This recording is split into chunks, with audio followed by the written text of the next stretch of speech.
Приезда нашей делегации – это те последние события, которые произошли здесь, в Абхазии. Очень сильно встревожили кабардинский народ, адыгейский народ и черкесский народ. Мы братья все, и поэтому нам не безразлично то, что у вас творится. Мы выехали, и вчера где-то в 11 часов ночи были здесь.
Я благодарю вас за то, что вы нашли время и уделяете его нам. Скажите, пожалуйста, вообще сложно быть супругой известного, авторитетного человека, на плечи которого ложится много обязанностей? Безусловно, это очень сложно. Сложно, потому что ты уже не принадлежишь себе, а ты должна принадлежать тому, чему служит твой супруг. И ты должна, конечно, каждое свое действие взвешивать. Ты не имеешь права на ошибки, ты не имеешь права на какие-то эмоции, на которые женщина порой переходит, я уже не говорю о какой-то там истерике, какие-то требования или еще что-то. После войны, когда война закончилась, он приехал, моя мама сказала: в общем так, собираешься, едешь за ним. Что будет с ним, то будет с тобой. Но хотя бы чашку горячего чая ты ему подашь. Вот с такими напутственными словами уже, как так скажем, его второй этап жизни после окончания службы в советской армии, я приехала сюда в октябре месяце 93-го года. И опять, значит, я служила его идеям, тому, чему он посвятил свою жизнь здесь, в Абхазии. Я поняла, спасибо. Быть супругой – это быть другом, быть соратником, бок о бок идти по этому пути. Но могли бы вы рассказать вообще о самом начале? Как вы с ним познакомились? Как он к вам сватался? Вот этот период. Ну, наше знакомство было очень интересное. Вообще, как это, чтобы мы встретились в этом месте, это было очень даже, ну, предсказать такое-то невозможно было. Я после университета работала 10 лет в Министерстве лесного хозяйства. Последние годы была замминистра по экономике. И вдруг меня приглашают в Госплан. Организацию Госплан я как-то не считала такой серьезной организацией для республики. Я чисто его как статистов, так вот к ним относилась, как к статистам. Ну, вдруг меня приглашают туда, но работа такая, знаете, комиссия по экономической реформе. Это конец 90-х годов, 80-х, вернее, годов, время перестройки. Мне показалось, что это будет интересно, и вдруг я согласилась туда. И Султан Асланбекович, который ушел в отставку, где Госплан, где человек, который командовал авиационным истребительным полком. Но его мы как-то как временную работу дали в Госплане, в отделе, секретном так называемом отделе. Вот так мы в Госплане, я, которая не признавала Госплан, и Султан Асланбекович, который командовал истребительным авиационным полком, мы встретились в Госплане. А какие качества вас больше всего в нем привлекали? Вы знаете, мы когда познакомились с ним, и не только я, и многие, почти, наверное, все сотрудники отвечали, вот знаете, когда смотришь, вот настоящий мужчина, человек, видно было слово, видно была его интеллигентность, его воспитанность. Хотя он не жил в Кабардино-Балкарии, хотя он не родился в ней, но вот это истинное, как мы говорим, адык, в нем это было. Он очень плохо знал язык. Впоследствии, когда мы уже жили, он уже лучше изучил свой язык родной, разговаривал на нем, но с очень смешным акцентом таким разговаривал он. И вот, почувствовав, что он действительно адык, я согласилась уже, я поняла, что за этим человеком я буду как за каменной стеной. Мне никогда не будет стыдно говорить, что это мой супруг. А для меня это было очень важно. Какой мужчина будет рядом с тобой? Мне не нужны были ни богатства, мне не нужны были хоромы какие-то, что-то. Мне самое главное было, чтобы был человек, человек-адык. Я поняла, вы говорите про адыга Хабза. Да. В период развала Советского Союза усилились национально-патриотические движения. В них принимал непосредственное активное участие и Султан Сосналиев. Каким вы помните этот период? Да, действительно, это были те годы, очень интересные были годы. Действительно, когда это все происходило, у нас была адыга Хаса, у нас организовалась Международная черкесская ассоциация. И Султан Асланбекович, который не жил в республике, который настолько хотел, чтобы в республике было все так, как было при его родителях, которые рассказывали про Хабза, про том, какие были адыги. Ему очень хотелось, чтобы это все возродилось, потому что это время, такой советский уклад жизни, он немножко притупил наши такие национальные, нашу национальную самобытность. Я вот и говорила, что он плохо знал язык, он купил учебник и начал изучать свой язык. Он сразу же стал посещать адыга Хаса, участвовал во всех их мероприятиях. Он просто, знаете, окунулся с таким удовольствием, и его приняли. И приняли и поняли, что этот человек, хотя он и не жил в Кабардино-Балкарии, в нем настолько глубоко сидит адык, что они с большим удовольствием работали с ним. Были такие моменты, как раз этот период, столкновения вот эти были, убийства произошли, все. Султан Асланбекович, который жил в свое время в Осетии, родился в Осетии, видимо, зная тонкости осетин, там же рядом жили эти же ингуши, и в селах жили вперемешку ингуши и осетины. Видимо, зная их характер, их менталитет, он чудеснейшим образом при встрече смог примирить эти народы. И он очень поздно ночью приехал и сказал, был поставлен большой стол, за которым сели и осетины, и ингуши. Они договорились, что дальше не будет никакого кровопролития. Вот так вот это он смог сделать. Любовь Николаевна, раньше говорили, старшие могли еще давно примирить огонь и воду.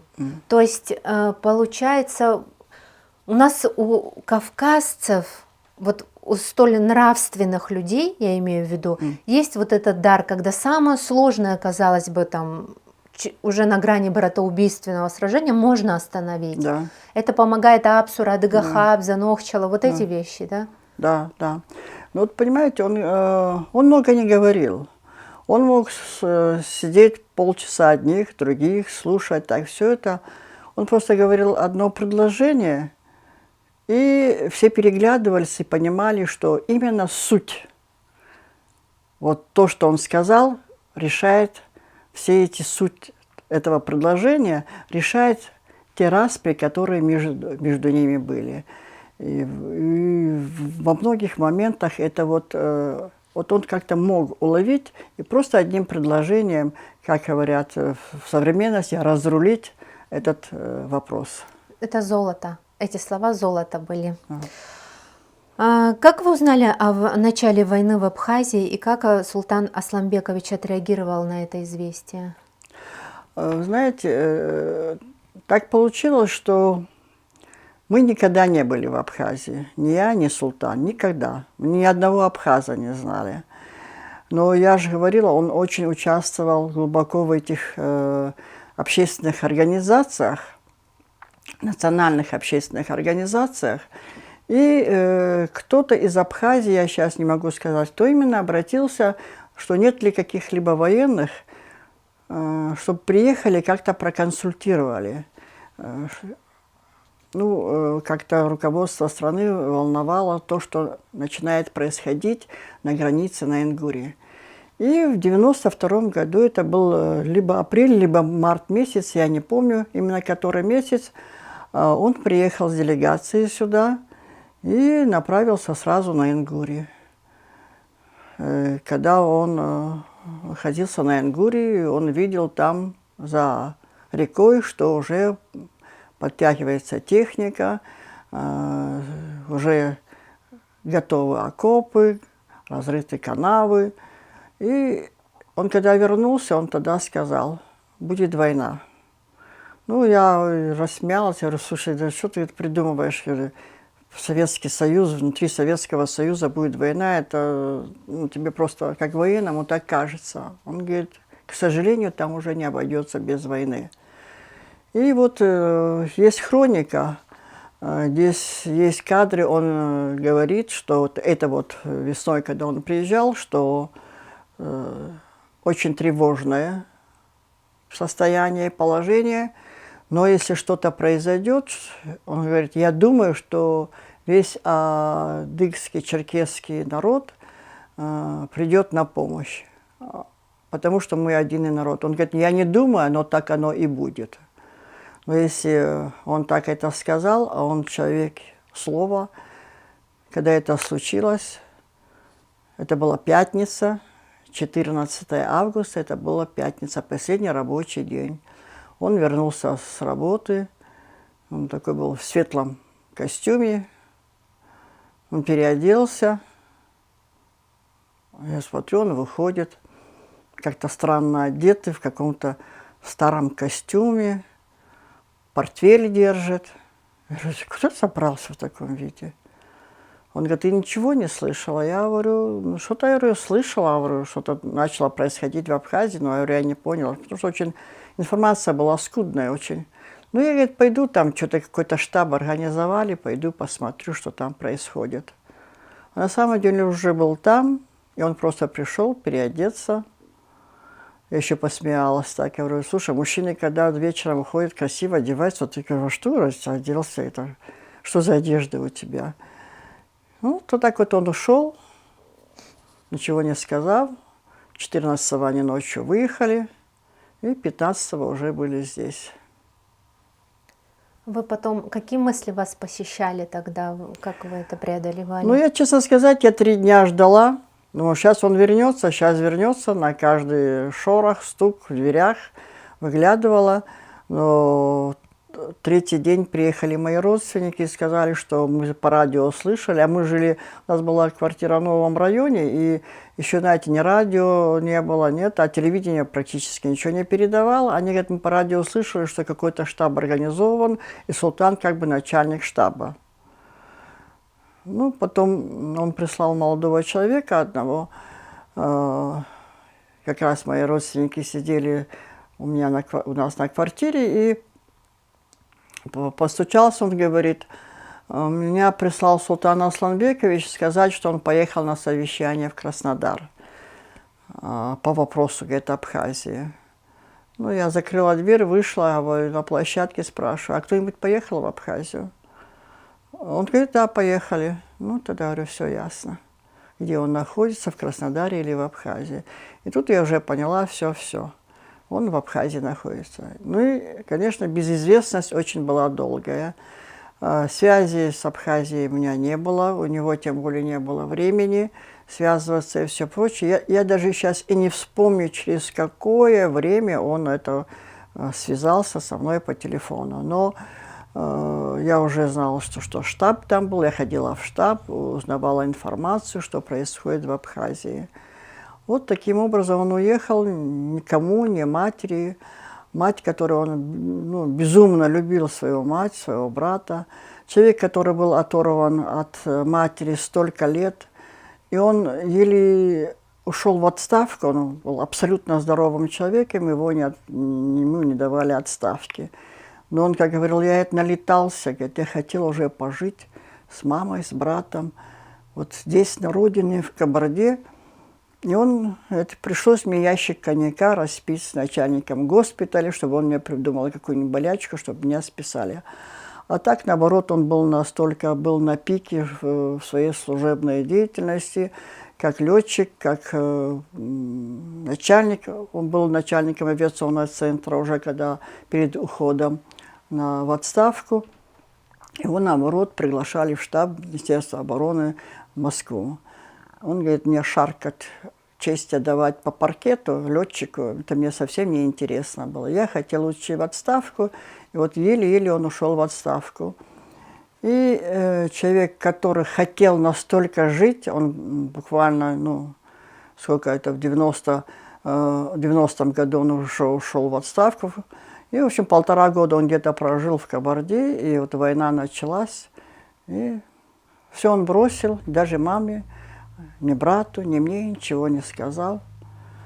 Потому что он всегда жил так, знаете, не его личное, ни семья, ни его личное для него не было первым. Он как военный был первым, это его служба. Служить так, чтобы не было позорно, служить так, чтобы его летчики не погибали, служить отчизне так, как это положено настоящему офицеру. И всегда у него личная жизнь была на втором плане. Что там тогда, когда началась война в Абхазии, говорили наши братья-адыги между собой? Какие были разговоры? У нас были многочисленные митинги в поддержку Абхазии. У нас были многочисленные телемосты, где собирались деньги. Были шествия. Я помню, иду среди тех, кто в этом шествии, и мне кричат, ты что, с ума сошла, что ли? Выйди с этого шествия. Они же не знают, что султан здесь, это кто меня знает.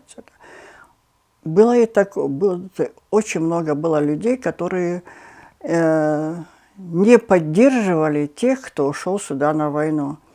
С одной стороны, может быть, их можно понять, потому что сказать, что вот родственники не поддерживали и так вот яростно выступали, нет. Родителей нет, братья, сестры нет. Но порой посторонние люди, которые были, может быть, далеки от этих событий, вот они такое мнение высказывали. Но основная масса, конечно, поддерживала это движение. Материальные Материальная помощь была очень большая. Был открыт счет, был такой у нас банк, Инконбанк, возглавлял его Жаманов Ахмед, был открыт счет. И вот в первые же дни он выступил и сказал, что надо материальная помощь, все прочее. Если мы сейчас не окажем материальную помощь, она им не нужна будет потом. Мы сейчас должны оказывать материальную помощь. И вот первый телемост, это было настолько было это, знаете, мощно. Дети приходили и говорили, я собирал на велосипед, я вношу эти деньги. Это. Приходили старушки, которые сидели, вязали, говорят, вот я вязала эти носки на продажу, это им тоже туда, там пригодится. Кто чем мог, кто рубль, кто 2, кто 100, кто 1000. Вот так вот собирали деньги, помощь. Всю ночь до утра шел этот марафон, телемарафон, и люди вот приходили до утра. Но это не закончилось только этим. И потом много-много людей, много бизнесменов, инкогнито, не называя своих имен, это им не нужно было себя пиарить или еще что-то, помогали. Вот было очень мощное движение. Я считаю, вот так вот я наблюдала, мне кажется, все-таки самый большой эпицентр вот такой мощный был у нас в Нальчике. Несмотря на все трудности, была одержана победа. Как вы о ней узнали? Как я о ней узнала? В 93-м году я вообще хотела все бросить и приехать сюда. Султан, он мне не разрешил. Спорить с ним на расстоянии невозможно было. Бросить работу, приехать, это если он будет еще из-за меня нервничать. Без его согласия я не решалась приехать. Ну, я первый раз приехала в апреле месяце, когда уже Гагру освободили, дорога была свободна, я приехала. А вообще за всю войну Султан всего лишь один раз приехал, это в январе месяце он один раз приехал, а потом после окончания войны только приехал уже. И вот у меня летом отпуск, в августе месяце, в августе месяце я беру отпуск. Я перед отпуском делаю больничные 2 недели. И, думаю, чтобы подольше побыть. Больничные закончились, мое заявление начало действовать, я уже, в отпуске. И вдруг я начинаю слышать разговоры, ко мне приходят, спрашивают, а когда будет наступление. Мы слышали, что будет наступление. Мы жили в Алахадзе, на даче у Шеварнадзе. И Султан приезжает, как-то, я говорю, Султан, что ты меня спрашиваешь, вы наступление готовите? Он говорит, что за чушь, ничего мы не готовы, не это. В общем, давай это, у тебя отпуск, по-моему, заканчивается, езжай. Я поняла. Говорю, я никуда не уеду, Султан. Сидеть у телевизора опять гадать я не буду. Дозвониться отсюда было очень тяжело во время войны. Я звоню сотруднику одному, и говорю, пожалуйста, Саша, запиши от меня заявление на отпуск без содержания. И остаюсь здесь. У меня получается отпуск без содержания заканчивается 25 сентября. Султан пошел в наступление, говорит, ты тертая, ты женщина. Ушел на это самое наступление, за мной приехали, забрали меня в Гудауту.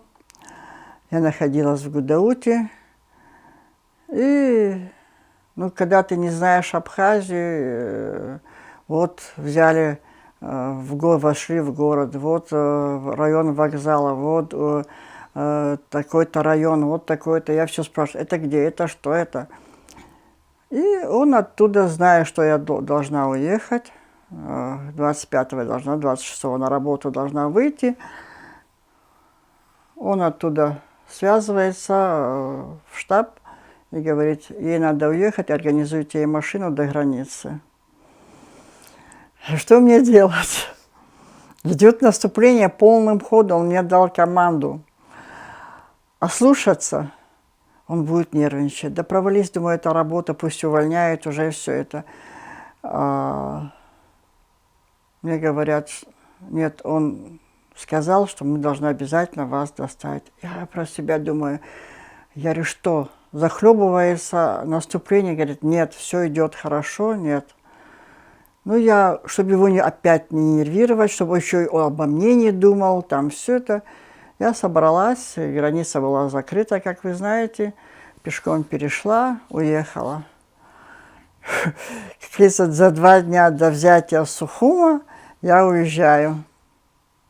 У нас там был штаб, Начач был начальником штаба там. И 29 числа, 27 числа стрельба начинается, 30-го вообще. Я говорю, оказывается, у нас тоже было оружие у людей. И уже я слышу так, что, ну, победа. Ну, правда это или неправда, я прибегаю в штаб. Я говорю, это правда? Да, правда. Мне хотелось плакать, что я 3 дня каких-то не дождалась Дня Победы здесь, в Абхазии. Но, конечно, я душой была здесь. Все, после этого он приехал, я рассчиталась. Я говорю, вот все равно, Султан, я же рассчитываюсь. Почему ты меня заставил уехать? Я бы там с такой удовольствием, с такой бы радостью бы встречала бы победу на земле Абхазии. Это было, конечно, неимоверное счастье. А почему он вас оставил? Все равно переживал? Вдруг может выйти иначе? Знаете, переживал он... Период был сложный, особенно в распад Советского Союза, потерять работу, по новой найти работу было тяжело. Он, видимо, беспокоился обо мне, чтобы я не осталась без работы.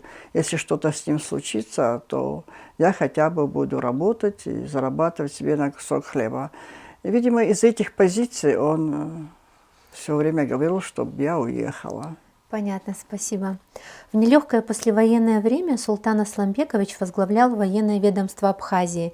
Как он справлялся с трудностями? Знаете, как, ну, вы все знаете, что кадровых военных не было.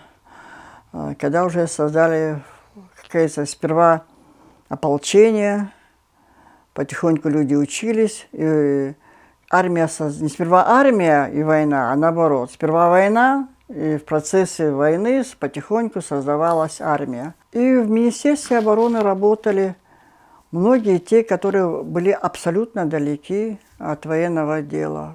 Кто-то был историк, кто-то был там биолог, кто-то был в органах милиции работал. Ну, были те, которые какие-то училища тоже военные заканчивали, все это. И так вот потихоньку министерство создалось, но люди, которые прошли войну, конечно, первое время они вот были как один мощный кулак. Было сложности, конечно, все это создавать, всю эту технику собирали. Здесь вот в начале в Сухуме, я помню, было отведено место, куда стягивались вся эта техника. Был создан склад. И этим складом, всем этим занимался Валерий Зугович Хагба. У него было все четко. Каждый патрончик стоял на счету. И чтобы взять у него какое-то, ну, если нужны патроны или еще что-то, пока до министра обороны не дойдет, пока он визу не наложит, он ничего не дал. Очень все было четко построено. И так вот такие люди, как Валерий Зугович, помогали, чтобы министерство было таким, каким оно должно быть. Чтобы штаб обороны министерства был таким, каким должен. И, конечно, самый ближайший его друг и соратник – это Дбар Сергей Платонович, который также имел высшее академическое образование. Они разговаривали, так скажем, на одном языке. Вот такие Эшба Славик, Закан Нанба, Аполлон Шинкуба. Вот это Гарри Купалба, ну, может быть, я кого-то сейчас не хочу, Кишмария.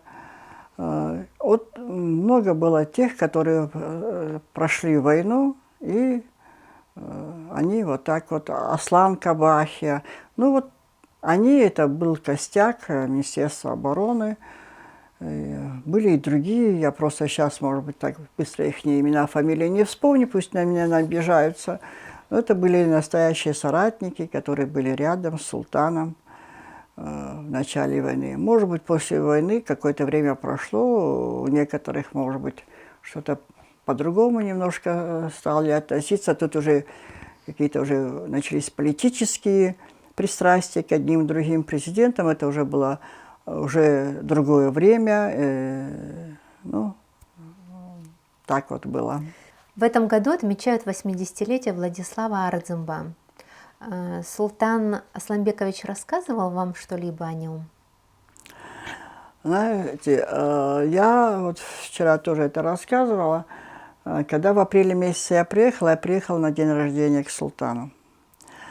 День рождения султана для нас это было чуть ли, как говорится, не национальным праздником, потому что человек, который летает на сверхзвуковых самолетах, он каждый полет рискует своей жизнью. Потому что доли секунд, ну, сверхзвука человек летает. И каждый его день рождения, то, что он дожил до очередного дня рождения, это был для нас праздник. Мы всегда очень так хорошо, тепло отмечали. И вот мне захотелось приехать сюда на день рождения его, и я уже когда все собрала, там целые баулы, продуктов, все прочее, я ему позвонила, сказала, что такого-то числа я выезжаю, и все. Он говорит, ненормально, ты куда ты лезешь? Я говорю, туда, куда ты, говорю, влез, туда и я лезу. И, в общем, я приехала сюда, и мы, Авис Базаура Николаевича, у него дома, я находилась, там накрыли стол. Я, конечно, с нетерпением ждала, думаю, а может быть, сможет Владислав Григорьевич прийти? А потом думаю, господи, о чем это я говорю? Он все-таки, как главнокомандующий, каждый день, каждую минуту в таком огне находится. Нет. Но просто думаю, сейчас нет наступительных таких операций, может быть, он придет. И действительно, он пришел. Я смотрела, мне показался сперва он таким стеснительным. Знаете, вот интеллигентный человек, он даже так вот как-то глаза опускал, как-то это со столом, когда сидели. Ну, я на него смотрела, думаю, боже мой, такой вот внутренне интеллигентный человек, такой далекий от всего этого, ученый, я уже кое-что уже о нем прочитала, знала, ученый, такой далекий от всего, не то что военных дел, каких-то хозяйственных дел, которые сопровождают и войну тоже. Как, думаю, наверное, ему тяжело. Взвалить судьбу народа на свои плечи и нести ответственность за это. И так вот я впервые с ним познакомилась. Даже я, когда заходила, ну, за столом, это я не сидела, пыталась как-то что-то шутить, как-то вот какая-то напряженность вот такая была за столом. И тогда я поняла, что, наверное, судьба распоряжается порой так нашей жизнью, что как бы ни было тяжело, но Всевышний дает силы вынести все это. Но и ставит рядом с тобой людей, с которыми ты сможешь преодолеть это. И когда я так вот наблюдала за теми, кто сидел за столом, я сейчас вот так помимо их, я тогда, вернее, не запомнила их, но потом с кем вот я сталкивалась, я вспоминала, что они были, тогда их было человек 10, наверное, за столом. Это был Начач Вова Владимир, и Валерий Зугович, он сидел главным за столом, Заур Николаевич, Авизба. Кто еще был, я не помню еще. Но видно было, насколько, даже вот, казалось бы, ну, день рождения, они не могли вот расслабиться как-то. Вот эта напряженность на лицах, в разговорах, так вот это было. А потом, конечно, я все время же наблюдала, сидела у телевизора и видела его отношение к тому, что происходит, пропускал глубоко через свое сердце. И, как говорится, война догоняет. Любовь Я Николаевна, мы вот делали передачу «Конфедерация горских народов Кавказа» и их участие в абхазской истории. Вот, видимо, Всевышний правда делает так, что вот в определенный момент должны быть определенные люди. Я, когда вот доделывала эту передачу, поняла, это цвет нации Кавказа был здесь. То есть на самом деле это в какой-то степени счастье, когда рядом с тобой лучшие из лучших стоят. Цвет нации. Конечно, у многих потом в будущем была трагическая судьба. Этот период жизни был, что очень много было великих. Я не постесняюсь этого слова назвать их великими. Лучшие из лучших. Были великими. Давайте возьмем Калмыкова Юрия Хамзетовича. Это человек-глыба.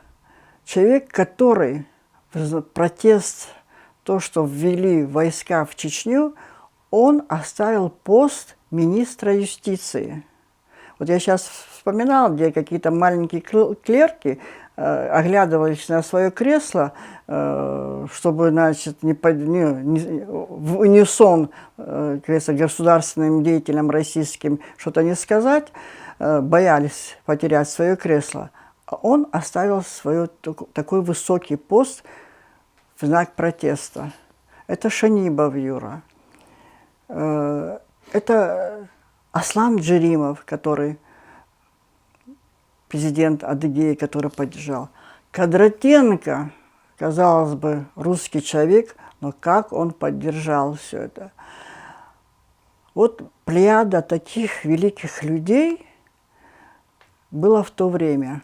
Это все, конечно, очень помогло. Каждый на своем месте говорил то слово, делал то дело, которое именно помогало приблизить эту победу. И я вот у многих добровольцев спрашивала, каким образом вы пошли, вот что вас подвигло, да? Ладно, султан, он уже взрослый, 50-летний мужчина, он военный, он знал, на что идет, он дал слово. Ну вы, как, вот почему вы пошли? Ну это как, вот у меня сосед пошел на войну, а я тоже это иду. Как же он воюет, он вернется, потом скажет. Мы же видели, что какая несправедливость идет. И потом идея. Без идеи нет. А идея была у всех ребят, что здесь будет свободная республика, где вот все адыги, все абазины, все, они здесь смогут сохранить свое национальное. Любовь Николаевна. Вот здесь вот как окно в Европу, как говорится, называется. Вот они вот с такой идеей шли сюда. И эти молодежные движения тоже начались прямо перед войной. Любовь Николаевна, но ведь не получается до конца, и многие из братьев там, Северного Кавказа, они иногда ставят это в упрек абхазам. Ну вы же вот сделали шаг, но не доделали его. Не получается до конца сделать то, как мы предполагали, скажем так. Ну, конечно, до конца оно не получается, но я не хочу сказать, что эта борьба закончилась. Нет, борьба идет, но, конечно, более медленными темпами, чем хотелось бы. Но, понимаете, как мир настолько резко изменился после развала Советского Союза, и как-то вот эта вся среда, вот эта атмосфера, вот эти все новые веяния, все как-то немного отодвинуло вот это все на какой-то план. Но то, что сейчас происходит, я думаю, Россия тоже просыпается и понимает, что без идеи, без идеологии мы все можем погибнуть. Это стали понимать здесь. И я думаю, что здесь, в Абхазии, тоже все начнется более такими темпами. Будем приходить к тому, ради чего мы сопротивлялись, ради чего мы хотели иметь эту свободу, эту республику, эту страну свободную, независимую ни от кого. Благодарю вас. Есть кавказцы, которые вошли в историю как положительные герои, их имена нарицательные. Султан Сасналиев один из них. Он мужественный, сдержанный, взвешенный, благородный, выдержанный. Есть ощущение, как будто он всегда себя сдерживал. Бывали ли такие моменты, когда он говорил очень жестко, когда эмоционально реагировал на какую-либо ситуацию? Я, например, такого никогда не видела, чтобы он настолько не сдерживался и переходил на какие-то эмоции. Вот, знаете, во всем. В быту, дома тоже бывает разная ситуация. Между родственниками какие-то ситуации были, что-то все. Но вот чтобы он переходил на эмоции, никогда не было. То есть это сабр? Да. Вот я, извините, но мужчины тоже выражаются, как говорится, своими мужскими словами. Я никогда не слышала ни одного, как говорится, такого слова от него. Даже бывает, мужчины не стесняются, что женщины стоят и могут, как говорится, неприлично выражаться. Такого у него никогда не было. Но может быть, там, на поле боя, что-то и было у него, как и у Владислава. Владислав вроде бы такой интеллигентный человек, но, как рассказывает, он иногда так мог, как говорится, сказать. Но, может быть, и султана также было, но в присутствии, тем более женщины, у него никогда такого не было. Но я допускаю, что во время войны, может быть, что-то было, точно так же, как он никогда не курил, но он начал во время войны курить. И когда он первый раз в январе приехал, усы желтые и пальцы, я говорю, я не понял, Русултан, ты что, куришь, что ли? Он там, говорит, там не только, говорит, закуришь. Так вот он не ответил. Все, война закончилась, он сигарету бросил. Все. Расскажите о последних годах его жизни, за что он больше всего переживал и наоборот, что успокаивало его сердце? Знаете, после войны он всегда говорил, хотят этого, не хотят, но русские признают. Сменится власть это алкоголики уйдут, и придет новая власть, более молодые люди, они поймут, что геополитически Абхазия находится в том месте, что Россия признает ее, настанет такое время. И он ждал это время. И когда, конечно, признали Абхазию, он очень радовался. Конечно, он многим вопросам, многим моментам, которые здесь происходили, он очень за это все он переживал. Но в то же время он понимал, что это жизнь, что люди меняются, время меняется, но он всегда надеялся, что победа все равно будет удержана. Он в это всегда верил в абхазский народ. Я не говорю, он верил в политиков, он верил в народ. Он с большим уважением относился к народу и восхищался им. Простым крестьянам, простым людям, которые стали на защиту войны. Он рассказывал мне, потом я уже много раз слышала, говорит, Люба, говорит, представляешь, говорит, пришли старики и сказали, давай пройдем по минному полю. Мы разминируем это поле, а потом за нами вы пойдете. Ты, говорит, представляешь, что вот так говорит, пришли, говорит, группа говорит, этих, говорит, и мне такое сказали. И, говорит, грузины, говорит, не понимают, говорит, с кем они воюют.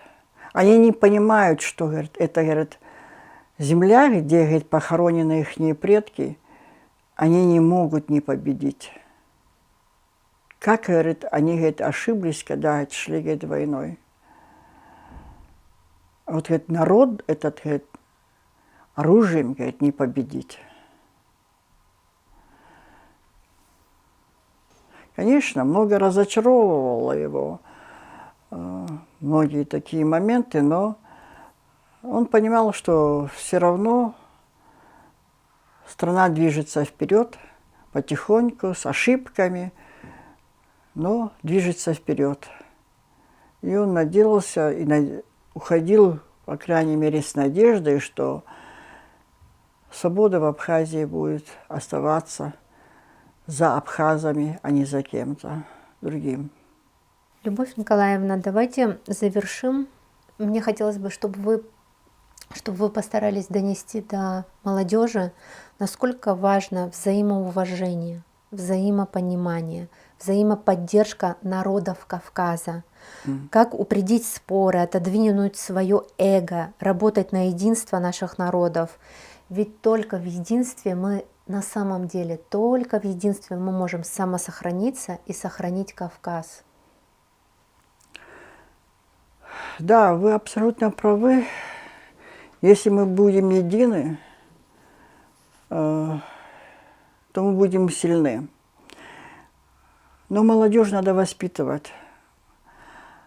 И это должны уже делать руководство. Они должны издавать те учебники школьные, которые будут воспитывать. Например, в мое время, когда вот я была школьницей, когда даже я была студентом, мы все-таки в большой России, и у нас все мы изучали не только свою историю Кабардино-Балкарии, а больше мы изучали историю России.